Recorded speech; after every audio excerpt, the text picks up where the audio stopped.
O tema da descolonização da história dos persas é um dos eixos centrais da obra de Lloyd Llewellyn Jones, e sua proposta vai muito além de uma simples revisão historiográfica. Trata-se de uma reorientação profunda do modo como olhamos para a antiguidade, especialmente para o Oriente Próximo. Vamos desenvolver o tema com base nos argumentos principais do autor. 1. A narrativa dominante é construída por inimigos, os gregos. A história do Império Aquemênida, c. 550-330 antes da Era Comum, que chegou até o público ocidental, foi em grande parte escrita pelos vencedores ou adversários políticos e culturais dos persas. Autores como Heródoto, Ésquilo, na peça Os Persas, Xenofonte, e Plutarco foram os principais responsáveis por moldar a imagem do império como um regime opulento e corrupto, governado por déspotas orientais, inimigo da liberdade, em contraste com a democracia grega, militarmente poderoso, mas moralmente fraco. Llewellyn Jones mostra que essa imagem foi perpetuada por séculos, inclusive pela historiografia moderna ocidental, e serviu como justificativa simbólica para a superioridade do Ocidente sobre o Oriente. 2. Os persas como sujeitos históricos, não apenas objetos. Descolonizar nesse contexto significa permitir que os próprios persas falem. Isso implica priorizar fontes persas primárias, como as inscrições reais, em especial as trilingues, persa antigo, elamita e acádio, ícones visuais e a linguagem da arte aquemênida, como os relevos de Persépolis, a cosmologia e ética zoroastrista, como forma de compreender a visão de mundo dos governantes persas, o uso de terminologia persa ao invés de traduções gregas ou eurocêntricas. Por exemplo, referir-se ao rei como Shayathia, Shayathianam, rei dos reis, e não como imperador oriental. Llewellyn Jones mostra que os persas se viam como guardiões da ordem cósmica e não como tiranos. A centralidade de Ahura Mazda, o deus da luz e da verdade, embasa uma política imperial mais ligada à justiça e à harmonia do que à dominação cega. Um império baseado em diversidade e integração, não em imposição.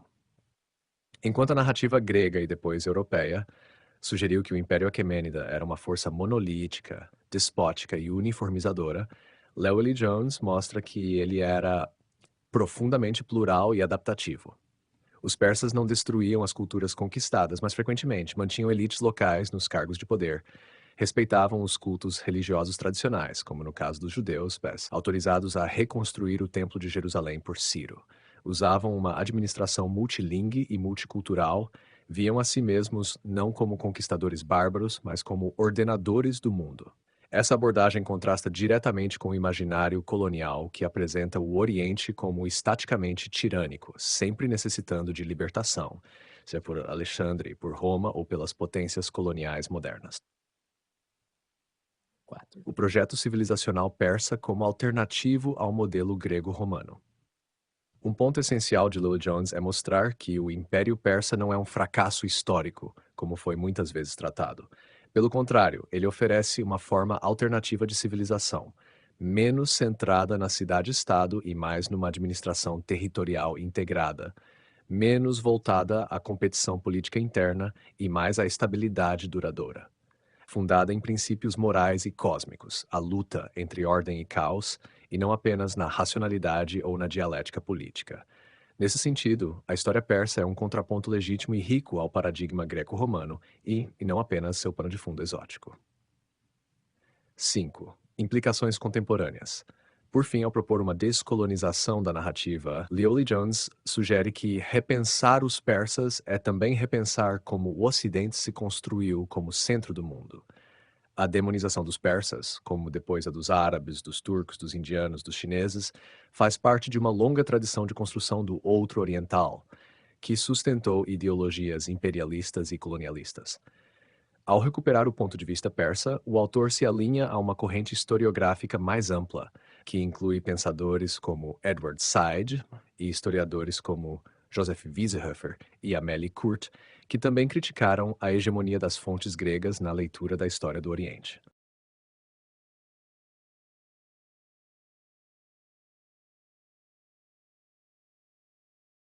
No livro Os Persas, Lloyd Llewellyn-Jones dedica especial atenção à ideia de que o Império Aquemênida foi construído não sobre a dominação cultural, mas sobre uma arquitetura de integração.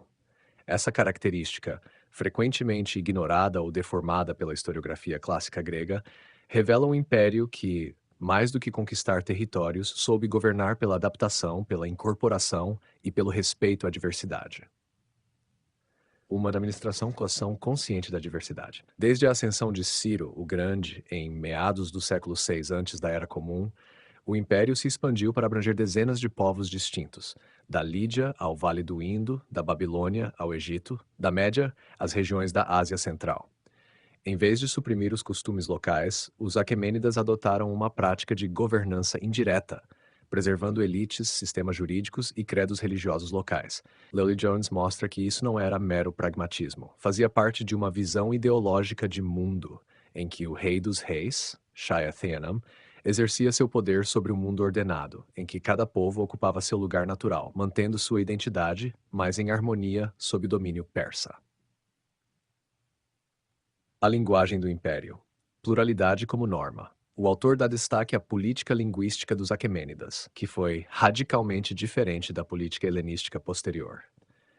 Em vez de impor uma língua única, o Império Aquemênida era multilingue por princípio. A monumental inscrição de Behistun, do reinado de Dário I, escrita em persa antigo, elamita e acádio, é um exemplo clássico dessa prática. Essa trilinguismo revela a consciência da diversidade linguística do Império, o respeito por tradições textuais distintas, a capacidade de comunicar-se com várias elites locais sem exigir assimilação. Nos centros administrativos e palácios, como em Persépolis, arqueólogos encontraram milhares de tabuinhas escritas em elamita e aramaico, línguas de uso cotidiano na burocracia, ao lado de documentos em persa e acádio. O aramaico, em especial, tornou-se uma espécie de língua franca da correspondência interprovincial. Isto é, uma escolha que reflete a pragmática e a tolerância cultural da administração persa. Tolerância religiosa como política de Estado. Outro aspecto desenvolvido por Llewellyn-Jones é o da tolerância religiosa. Ao contrário do que os gregos sugeriram, que os persas eram intolerantes ou fanáticos, o autor mostra que os reis persas frequentemente promoviam e protegiam os cultos locais. O caso mais célebre é o de Ciro o Grande, que, ao conquistar a Babilônia, ordenou a restauração de templos e permitiu o retorno de comunidades exiladas, como os judeus, o que está registrado no Cilindro de Ciro e na própria Bíblia hebraica. Esse comportamento não era uma exceção. Dário I, por exemplo, prestou culto aos deuses egípcios ao visitar o Egito, e em inscrições menciona várias divindades de diferentes povos como parte de seu domínio universal. Tal postura fazia parte do modelo de legitimidade aquemênida, no qual o rei era o defensor de todas as tradições justas, desde que não ameaçassem a ordem do império. Unidade política sem homogeneização cultural. Ao longo da obra, Llewellyn-Jones sustenta que o Império Persa praticava uma forma sofisticada de imperialismo que não visava a uniformidade, mas sim a preservação da diferença sob uma unidade simbólica. Essa visão se manifestava inclusive nos relevos de Persépolis, onde as delegações dos povos submetidos são representadas com trajes e objetos típicos, um catálogo visual da pluralidade imperial, sem caricatura ou hierarquização. Cada grupo é mostrado com dignidade, entregando tributos ao rei, mas mantendo sua identidade. Essa estrutura político-cultural permitiu ao império uma estabilidade notável por mais de 2 séculos, abrangendo milhões de súditos em 3 continentes. Para Llewellyn-Jones, essa estabilidade se deve justamente à capacidade de conciliar autoridade central com o reconhecimento das especificidades locais, algo que contrastava profundamente com os modelos de dominação baseados na assimilação cultural ou na repressão.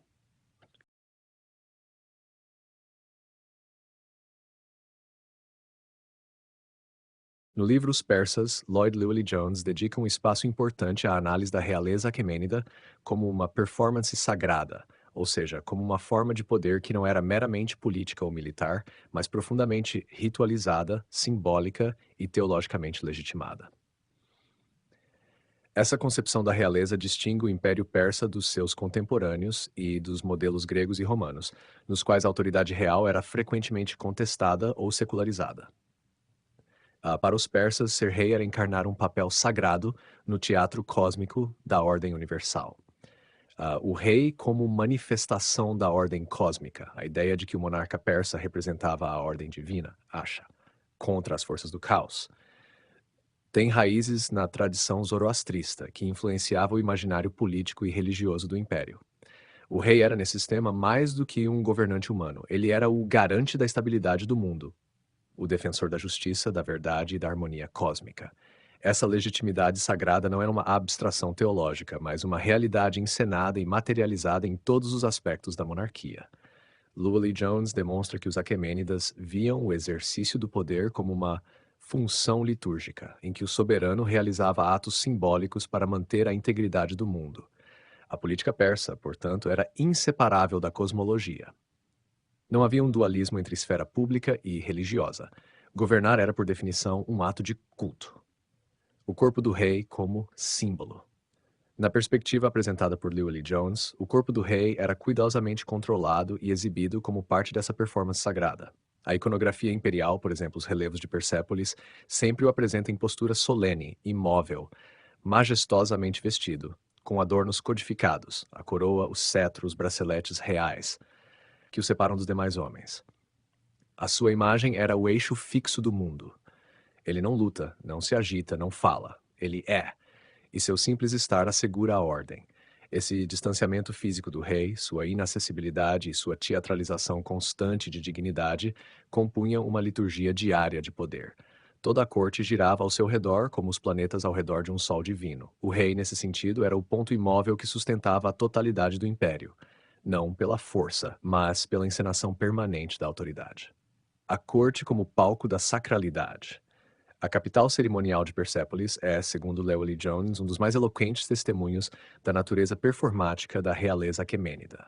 O conjunto arquitetônico foi concebido como um espaço de dramatização visual do império, onde tudo, das escadarias aos relevos das paredes, colaborava para exaltar o poder e a sacralidade do rei. Os relevos de Persépolis não mostram cenas de batalha, mas de ordem, de hierarquia, de oferendas. Os povos do império são apresentados em fila, trazendo tributos em gestos comedidos e reverentes, diante de um rei que, embora imóvel, irradia autoridade. A própria ausência de ação bélica nessas imagens reforça a ideia de que o poder do rei não precisava ser afirmado pela violência, mas pela sua existência ordenadora. Rituais, protocolo e o tempo sagrado. A performance da realeza persa também se realizava através de rituais e cerimônias, muitos dos quais ocorreriam em datas sagradas como o Nowruz, Ano Novo Persa, quando delegações de todas as satrapias traziam oferendas ao rei. Esse momento não era apenas diplomático ou fiscal, mas um rito de renovação cósmica, em que o rei era o eixo entre o divino e o mundo humano.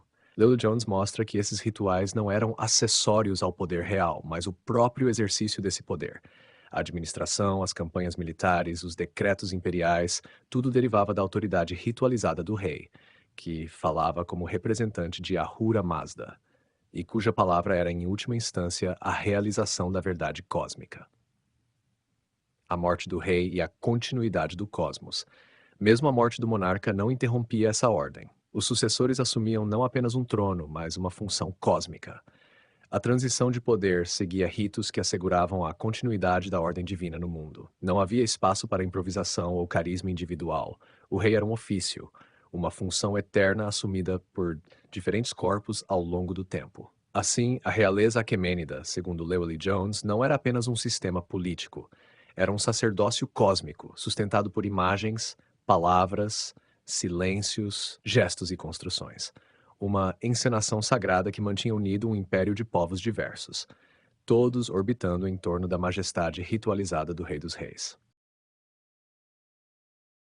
No livro Os Persas, Lloyd Llewellyn-Jones apresenta o zoroastrismo não como um pano de fundo religioso do Império Aquemênida, mas como um elemento estruturante e ativo na formação da identidade política, moral e simbólica do Império.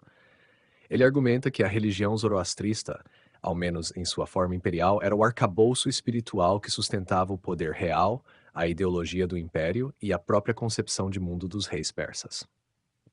Zoroastrismo como cosmovisão imperial. Llewellyn-Jones deixa claro que o zoroastrismo, em sua vertente aquemênida, não deve ser reduzido a um culto nacional ou a uma religião étnica. Ele era, antes, uma filosofia prática e cosmológica que orientava a ação política dos reis.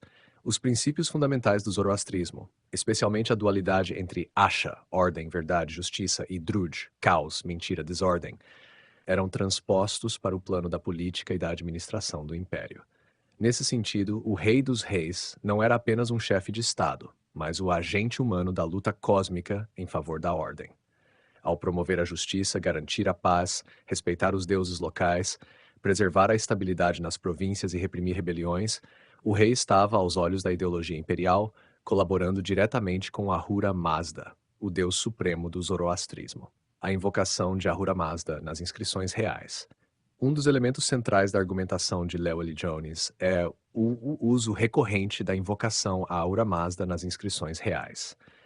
Dário I, por exemplo, inicia várias de suas inscrições com expressões como "Pela vontade de Ahura Mazda, eu sou rei. Ahura Mazda deu-me o reino."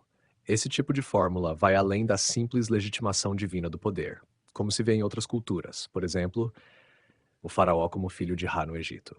No caso persa, há uma clara vinculação ética entre o deus e o rei. O monarca deve agir de forma justa e verdadeira para manter o favor de Ahura Mazda. A legitimidade não é automática, mas condicional. O rei deve ser um praticante da verdade e da ordem. A ética zoroastrista como base da governança. A partir das fontes textuais e iconográficas, Llewellyn-Jones mostra que a ética zoroastrista penetra nos fundamentos da administração imperial. Os oficiais devem ser honestos, os governadores devem agir com equilíbrio, os sistemas de pesos e medidas devem ser justos. Tudo isso como expressão da Asha. Rebeldes, traidores e trapaceiros são apresentados como instrumentos do Druj, e por isso são combatidos não apenas como inimigos do Império, mas como adversários da ordem cósmica. Essa dimensão ética da religião zoroastrista distingue a realeza persa de outras formas de poder divinizado da antiguidade. Aqui o poder é inseparável da responsabilidade moral diante de uma ordem universal.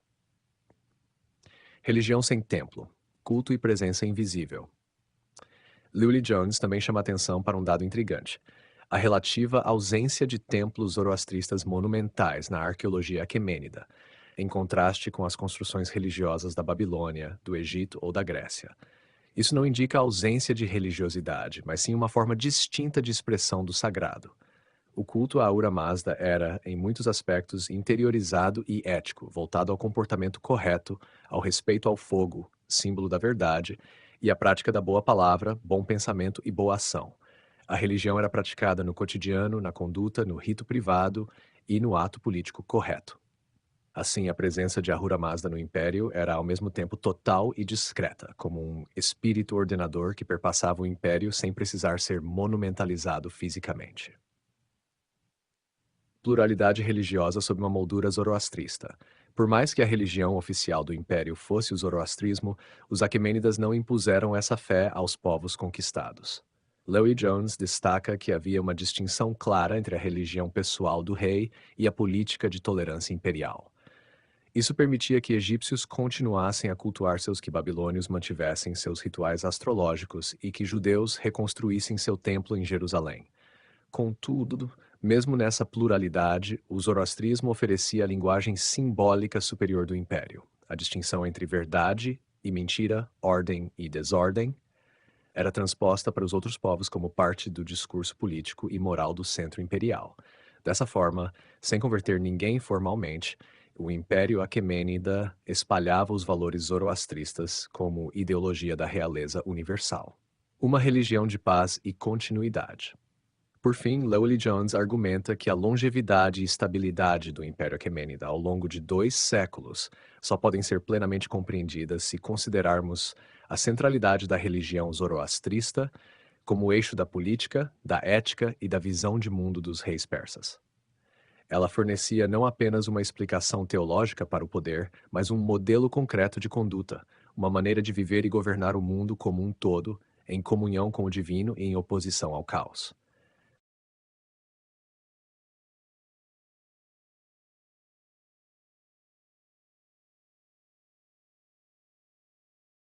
No livro Os Persas, Lloyd Llewellyn-Jones desenvolve uma crítica profunda ao que chama de helenocentrismo histórico, ou seja, a tendência da historiografia ocidental de privilegiar de forma quase absoluta a perspectiva grega como lente para interpretar o mundo antigo. Essa crítica é central em sua proposta de reabilitar a civilização persa em seus próprios termos, rompendo com um modelo narrativo em que os persas são sistematicamente apresentados como o outro bárbaro, inferior, decadente e tirânico, sempre em contraste com a liberdade, racionalidade e virtude atribuídas aos gregos. O nascimento de uma narrativa excludente. Llewellyn-Jones mostra que o helenocentrismo tem suas raízes na própria antiguidade, sobretudo na obra de Heródoto, considerado o pai da história, mas também um dos principais arquitetos de uma visão parcial do mundo oriental. Na narrativa herodotiana, os persas são retratados como orientais exóticos, dados à opulência e à servidão, enquanto os gregos são defensores da liberdade e da razão. Esse esquema narrativo se torna um modelo ético-político binário, onde grego, liberdade, moderação, coragem, persa, despotismo, luxo, covardia. Essa estrutura simbólica atravessa os séculos e se torna fundamento do imaginário ocidental sobre o Oriente, repetido de forma acrítica em manuais escolares, livros de história e até mesmo em representações cinematográficas modernas, como o filme 300, que Llewellyn-Jones cita como um exemplo extremo de caricatura orientalista. O Ocidente como medida da civilização. Llewellyn-Jones argumenta que o helenocentrismo, ao longo da modernidade, foi reforçado pela tradição clássica europeia, que via a Grécia Antiga como a origem da razão, da democracia, da arte e da ciência. Essa mitologia fundadora colocava os gregos como nossos ancestrais e, por consequência, marginalizava civilizações como a persa, a egípcia ou a mesopotâmica, que passaram a ser lidas quando muito como cenários secundários ou antagonistas culturais. Desse modo, a história do Oriente foi escrita a partir das categorias e valores ocidentais, o que resultou na exclusão da voz dos próprios persas sobre sua identidade, sua religião, sua política e sua visão de mundo. Heródoto sob revisão, verdade ou teatro político. O autor dedica parte significativa do livro a desconstruir o uso exclusivo de Heródoto como fonte privilegiada para compreender os persas. Ele mostra que, embora Heródoto tenha sido um observador atento e, em certos pontos, admirador dos persas, sua obra está marcada por uma estrutura dramática e moralizante, onde o Império Persa desempenha o papel de potência arrogante, destinada à queda por desafiar os limites impostos pelos deuses. Ao privilegiar narrativas de híbris, orgulho excessivo, decadência e punição divina, Heródoto projetava sobre os persas as ansiedades e os valores de seu próprio mundo grego. Llewellyn-Jones propõe, assim, uma leitura crítica e cruzada das fontes, comparando os relatos gregos com inscrições reais persas, artefatos arqueológicos e registros babilônicos, permitindo uma reconstrução histórica mais equilibrada e menos ideologicamente orientada. O Oriente como outro funcional na política ocidental. Além de sua crítica à antiguidade clássica, Llewellyn-Jones amplia o debate ao sugerir que o helenocentrismo serviu nos séculos modernos a interesses ideológicos de justificação colonial e imperialista.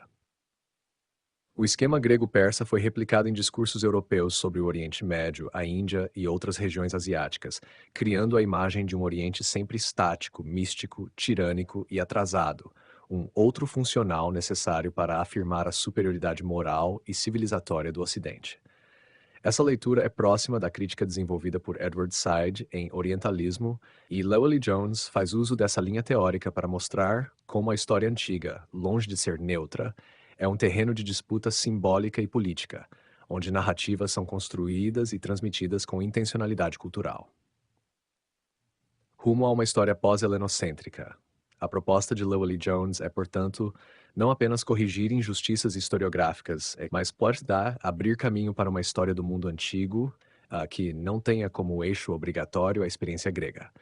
Isso implica valorizar as fontes persas, babilônicas e egípcias, a autonomia das tradições culturais não helênicas, a diversidade de modelos políticos e éticos que existiram paralelamente à polis grega, a complexidade das interações culturais sem reduzi-las à lógica do confronto ou da oposição binária. Ao fazê-lo, os persas propõem uma descentralização do olhar histórico, abrindo espaço para uma compreensão mais rica, plural e justa da antiguidade, em que a civilização persa deixa de ser apenas o inimigo dos gregos e passa a ser reconhecida como um dos grandes pilares civilizatórios do mundo antigo, com voz própria e profunda sofisticação cultural.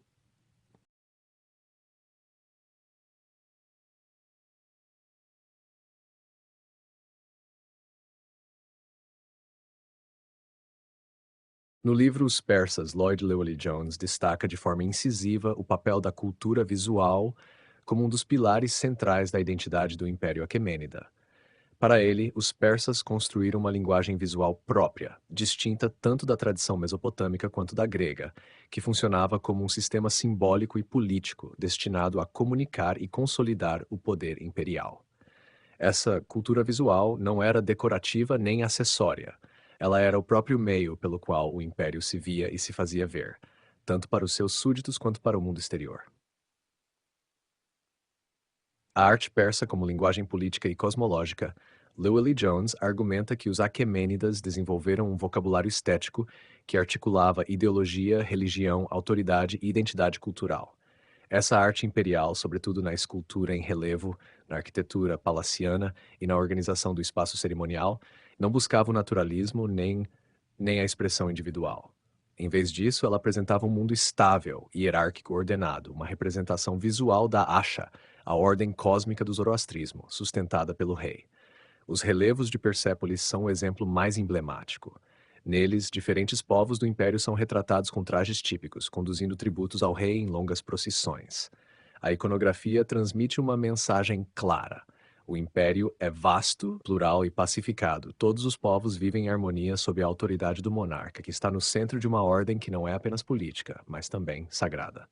Estilo deliberadamente anti-heróico, ao contrário da arte grega clássica, que exaltava o movimento, a ação dramática e o corpo humano idealizado, a arte aquemênida cultivava a sobriedade, a repetição e a simetria. Lloyd Jones mostra que essa estética não é fruto de limitação técnica ou falta de criatividade, mas uma escolha ideológica deliberada. O rei persa não é representado como guerreiro ou atleta em ação. Ele aparece imóvel, sereno, muitas vezes sentado, recebendo tributos ou abençoado pelos deuses. Essa representação transmite a ideia de que o poder do rei não precisa ser conquistado ou disputado, mas está garantido pela própria estrutura do mundo. Ele é o eixo fixo ao redor do qual tudo gira. Essa linguagem visual transforma o rei em um signo da estabilidade e da permanência. Persépolis como encenação do mundo, Llewellyn Jones dedica atenção especial ao projeto arquitetônico de Persépolis, a capital cerimonial fundada por Dário I.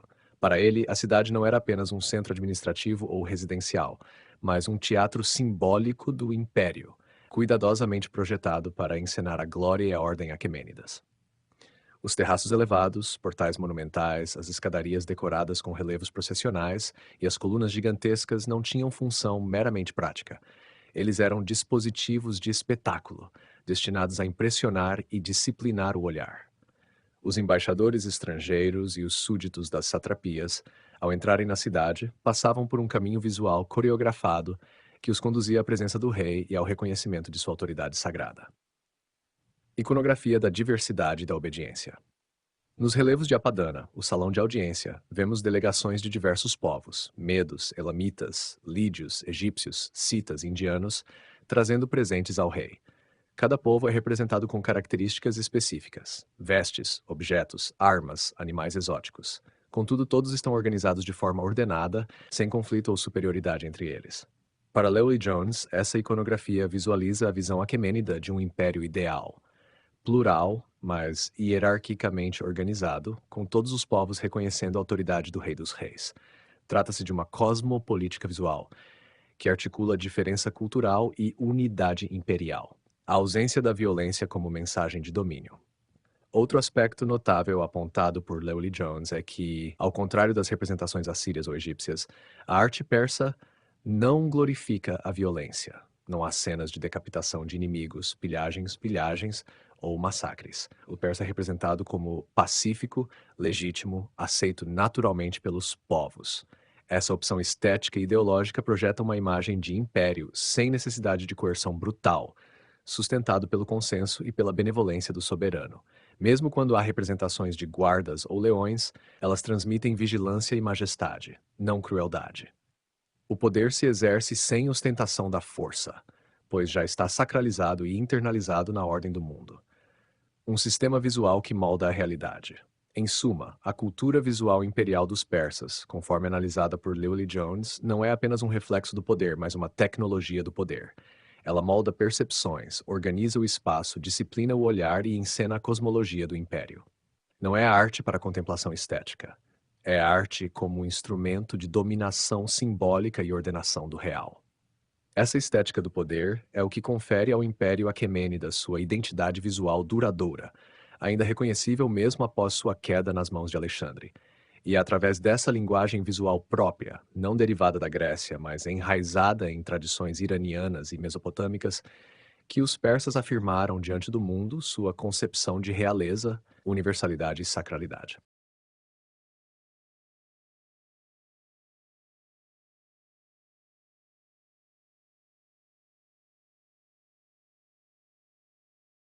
No livro Os Persas, Lloyd Llewellyn-Jones propõe uma leitura inovadora e contracorrente sobre o fim do Império Aquemênida.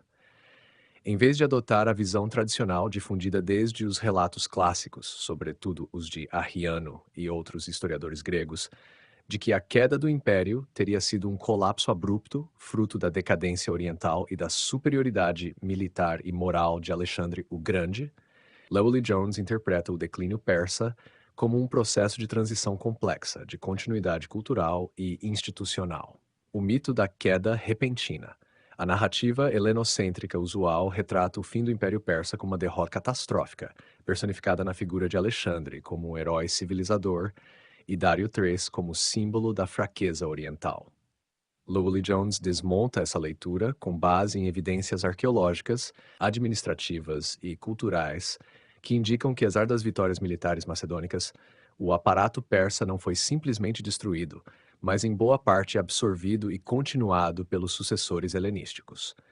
Em outras palavras, o império não ruiu como uma ruína que desaba, ele foi transformado, integrado a um novo ciclo imperial, aquele inaugurado por Alexandre e depois continuado pelos Seleucidas, Partas e Sassânidas.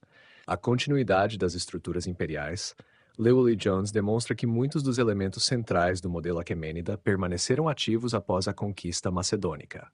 O uso do título Rei dos Reis, Shaythia Shayathianam, foi adotado por dinastias posteriores. A administração provincial, as satrapias, continuou a existir sob novos nomes ou formas, mas com a mesma lógica territorial. O aramaico permaneceu por muito tempo como língua de administração. O modelo de palácio persa, como o de Persépolis, inspirou a arquitetura cortesã seleucida e parta. Os valores ligados à realeza sagrada e à ideia de ordem universal, elementos centrais do zoroastrismo político, não foram extintos, mas ressignificados. Essa persistência mostra que o Império Persa deixou um legado institucional e simbólico que ultrapassou sua existência política formal. Para Llewellyn-Jones, essa continuidade é sinal de resiliência e sofisticação, não de decadência. Alexandre como herdeiro dos persas. Ao contrário da imagem difundida de Alexandre como um conquistador que destruiu o Oriente para expandir o helenismo, Llewellyn-Jones argumenta que o próprio Alexandre buscou conscientemente tornar-se um rei persa. Ele adotou vestimentas reais aquemênidas, participou de rituais à moda persa, casou-se com mulheres da aristocracia persa e tentou inserir-se na genealogia simbólica dos grandes reis da Ásia. Sua visita ao túmulo de Ciro o Grande em Pasárgada e o respeito demonstrado por algumas tradições locais não foram gestos teatrais, mas esforços deliberados de legitimação, reconhecendo a força da tradição persa. Alexandre não queria destruir o império, mas assumi-lo como herança. Isso mostra que até mesmo o suposto destruidor do império reconhecia o prestígio e a durabilidade do modelo aquemênida. O fim de uma forma política, não de uma civilização. Llewellyn-Jones insiste que o que terminou com a derrota de Dário III não foi a civilização persa, nem sua cosmovisão, nem sua cultura política, mas uma forma específica de organização estatal. A Pérsia, como cultura imperial, continuou a viver em novas formas, influenciando o helenismo oriental, o mundo parta e, séculos depois, o renascimento nacional iraniano com os sassânidas.